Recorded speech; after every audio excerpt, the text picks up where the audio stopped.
സ്വർണ്ണപ്പാളി വിവാദത്തിൽ ഹൈക്കോടതിയുടെ ഇടക്കാല ഉത്തരവ് പുറത്തു വന്നിരിക്കുന്നു. കട്ടിളപ്പാളിയിൽ ആകെ ഉണ്ടായിരുന്നത് 989 ഗ്രാം സ്വർണമാണ്. എന്നാൽ ഉണ്ണികൃഷ്ണൻ പോറ്റി തിരികെ എത്തിച്ചത് 394.9 ഗ്രാം സ്വർണം മാത്രമാണ്. വേർതിരിച്ചെടുത്ത 409 ഗ്രാം സ്വർണത്തിൽ അന്വേഷണം വേണമെന്നാണ് കോടതി ഉത്തരവിൽ കൃത്യമായി തന്നെ പറയുന്നത്. ശ്യാം ദേവരാജ്, ഈ സ്വർണം എവിടെ എന്നത് തന്നെയായിരുന്നു ചോദ്യം. ആരാണ് ഈ സ്വർണം മുക്കിയത് എന്നറിയണം, ആരാണ് അത് ഉരുക്കിക്കളഞ്ഞത് എന്നറിയണം, ഇത് എവിടെയാണ് എന്നൊക്കെ തന്നെയുള്ള സത്യങ്ങളിലേക്കാണ് ഇനി നീങ്ങേണ്ടത്. കോടതി ഉത്തരവിലും പറയുന്ന പ്രധാനപ്പെട്ട കാര്യം അത് തന്നെയാണല്ലേ?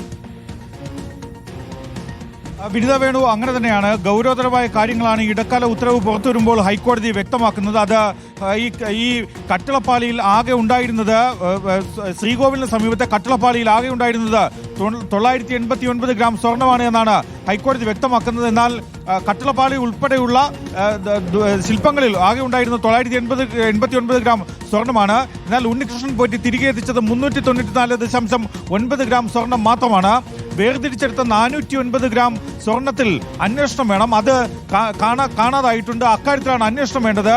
ഇതിൽ ഗോൾഡ് പ്ലേറ്റിങ്ങിനായി ഉപയോഗിച്ചത് 404.8 ഗ്രാം സ്വർണമാണ് എന്ന കാര്യവും കൂടി ഹൈക്കോടതി വ്യക്തമാക്കുന്നുണ്ട്. ഈ ബാക്കി സ്വർണം, അധികം വന്ന സ്വർണം കട്ടിയാക്കി കൽപേഷ് എന്നയാൾക്ക് കൈമാറി. കൽപേഷ് ഉണ്ണികൃഷ്ണൻ പോറ്റി ചുമതലപ്പെടുത്തിയ ആളാണ് എന്ന കാര്യവും കൂടി ഹൈക്കോടതി വ്യക്തമാക്കുന്നുണ്ട്. ഈ ശ്രീകോവിലിലെ കട്ടിളപ്പാളി അറ്റകുറ്റപ്പണിയിൽ ഗുരുതരമായ ക്രമക്കേടുണ്ടെന്ന കാര്യവും കൂടി ഹൈക്കോടതി ഈ ഇടക്കാല ഉത്തരവിൽ പറയുന്നുണ്ട്. കട്ടിളപ്പാളിയിലെ സ്വർണം പൊതിഞ്ഞ ചെമ്പുപാളികൾ ഉണ്ണികൃഷ്ണൻ പോറ്റിക്ക് കൈമാറിയിരുന്നു. എന്നാൽ എക്സിക്യൂട്ടീവ് ഓഫീസറുടെ കത്തിൽ രേഖപ്പെടുത്തിയിരിക്കുന്നത് ഇത് ചെമ്പ് പാളികൾ എന്നാണ്. ഈ സ്വർണം പൊതിഞ്ഞു എന്ന കാര്യം അവിടെ ഇല്ല എന്ന കാര്യമാണ് ഹൈക്കോടതി വ്യക്തമാക്കുന്നത്. ഇത് ഗുരുതരമായ ക്രമക്കേടാണെന്ന കാര്യവും കൂടി ഹൈക്കോടതി നിരീക്ഷിക്കുന്നുണ്ട്. അതായത് ദേവസ്വം ഉദ്യോഗസ്ഥരുടെ ഭാഗത്തു നിന്നും ഗുരുതരമായ വീഴ്ച ഇക്കാര്യത്തിൽ കൂടി ഉണ്ടായി എന്നാണ് ഹൈക്കോടതി പറയുന്നത്.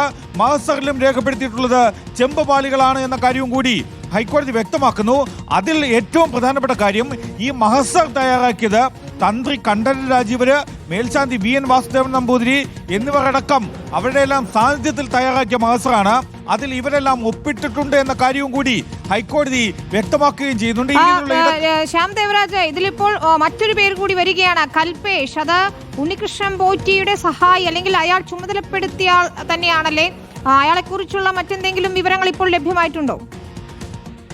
അങ്ങനെയാണ്. ഇത് ഈ കൽപേഷ് എന്നയാൾ പുതിയതായി പുറത്തു വരുന്ന പേരാണ്. അത് ചീഫ് വിജിലൻസ് അന്വേഷണ ഓഫീസറുടെ അന്വേഷണ റിപ്പോർട്ടിലാണ് ഇക്കാര്യം പുറത്തു വരുന്നത്.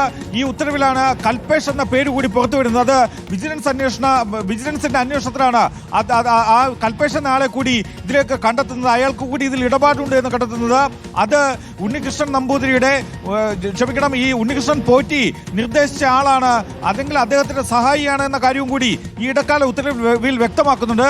കാരണം ഇതിൽ ഒരു വിഭാഗം സ്വർണം കട്ടിയാക്കി അത് കൽപേഷ് എന്നയാൾക്കാണ് സ്മാർട്ട് ക്രിയേഷൻസ് കൈമാറിയത്. അങ്ങനെ ആ കൈമാറുമ്പോഴാണ് അത് അങ്ങനെ കൈമാറിയത് കൽപേഷ് എന്നയാൾക്കാണ്. അത് ഉണ്ണികൃഷ്ണൻ പോറ്റി ചുമതലപ്പെടുത്തിയ ആളാണ് എന്ന കാര്യവും കൂടി ഹൈക്കോടതി വ്യക്തമാക്കുകയും ചെയ്യുന്നുണ്ട്. ദേവസ്വം ഉദ്യോഗസ്ഥരുടെ ഭാഗത്തു നിന്ന് ഗൗരവതരമായ വീഴ്ചയുണ്ടായി. ഒപ്പം നേരത്തെ നമ്മൾ രാവിലെ റിപ്പോർട്ട് ചെയ്ത കാര്യങ്ങളാണ് ഈ ഹൈക്കോടതി ഇതിൽ വ്യക്തമാക്കുന്നത്. ദേവസ്വം കമ്മീഷണറുടെ നിർദ്ദേശമനുസരിച്ചാണ് സ്വർണ്ണപ്പാളികൾ ഉണ്ണികൃഷ്ണൻ പോറ്റിക്ക് കൈമാറിയത്. ദേവസ്വം ബോർഡിന്റെ രേഖകളിൽ നിന്ന് ഇക്കാര്യം വ്യക്തമാണെന്ന കാര്യമടക്കം ഹൈക്കോടതി വ്യക്തമാക്കുകയും ചെയ്യുന്നുണ്ട്. മാത്രമല്ല, 2019 ദ്വാരപാലക ശില്പങ്ങളുടെ ലോഹപാളിയിൽ നിന്ന് സ്വർണം പൂശിയ സമയത്ത് 474.9 ഗ്രാം സ്വർണമാണ് കാണാതായത്. അത് ഹൈക്കോടതിയുടെ ഉത്തരവിൽ വ്യക്തമാക്കുന്നുണ്ട്.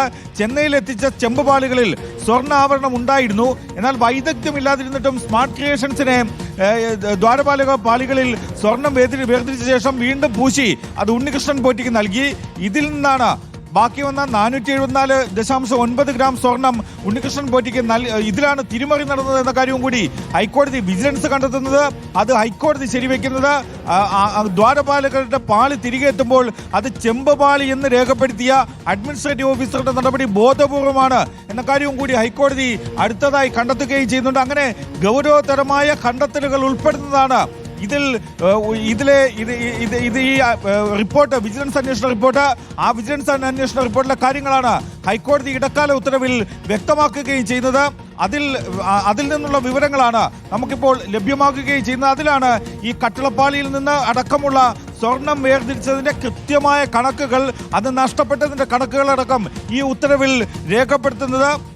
കട്ടിളപ്പാളിയിൽ ആകെ ഉണ്ടായിരുന്നത് 989 ഗ്രാം സ്വർണമാണ് എന്ന് ഹൈക്കോടതി പറയുന്നു. എന്നാൽ ഉണ്ണികൃഷ്ണൻ പോറ്റി തിരികെ എത്തിച്ചത് 394 ഗ്രാം സ്വർണം മാത്രമാണ്. മറ്റ് സ്വർണം എവിടെ പോയി എന്നതിലാണ് അന്വേഷണം ആവശ്യമായിട്ടുള്ളത്. അതായത് ഏതാണ്ട് 409 ഗ്രാം സ്വർണമാണ്. 409 ഗ്രാം സ്വർണത്തിലാണ് അന്വേഷണം വേണമെന്ന് ഹൈക്കോടതി നിർദ്ദേശം നൽകുന്നത്.